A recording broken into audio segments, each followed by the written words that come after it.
हाय दोस्तों, कैसे हो आप? आशा करता हूँ आप सब ठीक है। आपका फिर से एक बार स्वागत है हमारे चैनल में। आज की कहानी है हार मत मानो, आगे बढ़ो। एक प्रेरणादायक और सस्पेंस से भरी कहानी। अंधेरे की शुरुआत। रात के 11 बज रहे थे। तेज बारिश हो रही थी। हवा में अजीब सी सिहरन थी, मानो कुछ बुरा होने वाला हो। अरविंद की सांसें तेज चल रही थीं। उसका दिल किसी अनहोनी की आशंका से कांप रहा था। उसकी आंखों में डर था, पर हौसला भी छलक रहा था। पीछे से आती गाड़ियों की हेडलाइट्स उसकी परछाई को लंबा कर रही थीं और उसे लग रहा था कि अंधेरा उसे निगलने ही वाला है। उसके हाथ में एक पेन ड्राइव थी, एक ऐसी चीज जो सच को उजागर कर सकती थी, पर उसी के कारण उसकी जान पर बनाई थी। बैंक लूटने वाले खूंखार अपराधी अब उसे मिटाने पर तुले थे। डर और हिम्मत के बीच एक अजीब लड़ाई चल रही थी। अनजान मददगार। अरविंद की बाइक लड़खड़ाई और अचानक पेट्रोल खत्म हो गया। नहीं, अब नहीं, उसने गुस्से और घबराहट में खुद से कहा। दूर एक पुराना ढाबा दिखा, जहाँ एक हल्की टिमटिमाती रोशनी जल रही थी। जब वह अंदर पहुंचा तो उसकी सांसें तेज चल रही थीं। बुजुर्ग ढाबे वाले ने उसकी हालत देखी और प्यार भरी चिंता से पूछा, बेटा सब ठीक तो है? ये डर तुम्हारी आंखों में क्यों झलक रहा है? अरविंद ने पहले झिझकते हुए सोचा कि कुछ न बताए, पर फिर आंसू जैसे उसकी आंखों में तैरने लगे। अगर मैंने चुप्पी साध ली तो सच्चाई हमेशा के लिए दफन हो जाएगी, उसने खुद से कहा। फिर धीरे धीरे उसने सब कुछ बता दिया। बुजुर्ग ने उसकी आंखों में देखा,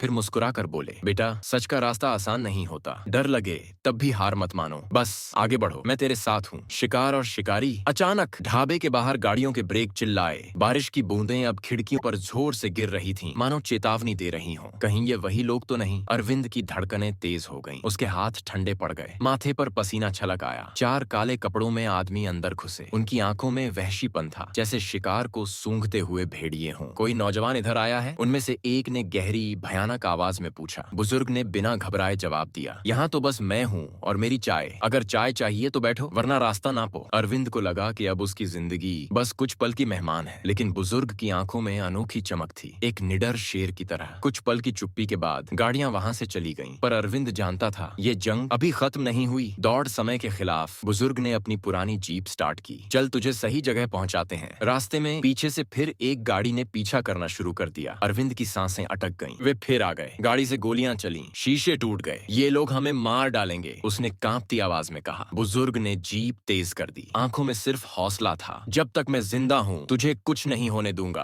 अंतिम लड़ाई। जैसे ही वे पुलिस स्टेशन पहुंचे, अरविंद का चेहरा सफेद पड़ गया। ये तो पहले से यहाँ हैं। उसकी उम्मीद बुझने लगी, पर तभी बुजुर्ग ने जेब से कुछ निकाला, एक पुलिस बैज। बेटा डरने का समय गया, अब लड़ने का समय है। कुछ ही मिनटों में सायरनों की आवाज गूंज उठी। चारों ओर पुलिस छा गई। पीछा करने वालों को घेर लिया गया। यह देखकर अरविंद की आंखों में आंसू आ गए। डर के नहीं, राहत के, जीत की रोशनी। पेनड्राइव पुलिस को सौंप दी गई। अपराधियों का गिरोह खत्म हुआ। अरविंद ने बुजुर्ग को देखा और उनके हाथ थाम लिए। अगर आप न होते तो मैं हार मान चुका होता, बुजुर्ग ने मुस्कुराकर कहा। याद रख बेटा, जो सच के रास्ते पर चलता है वह कभी हार नहीं मानता। डर आए, मुश्किलें आए, लेकिन बस आगे बढ़ो। जीत तेरा इंतजार कर रही होगी। उस दिन अरविंद को समझ आ गया, हार मत मानो, आगे बढ़ो।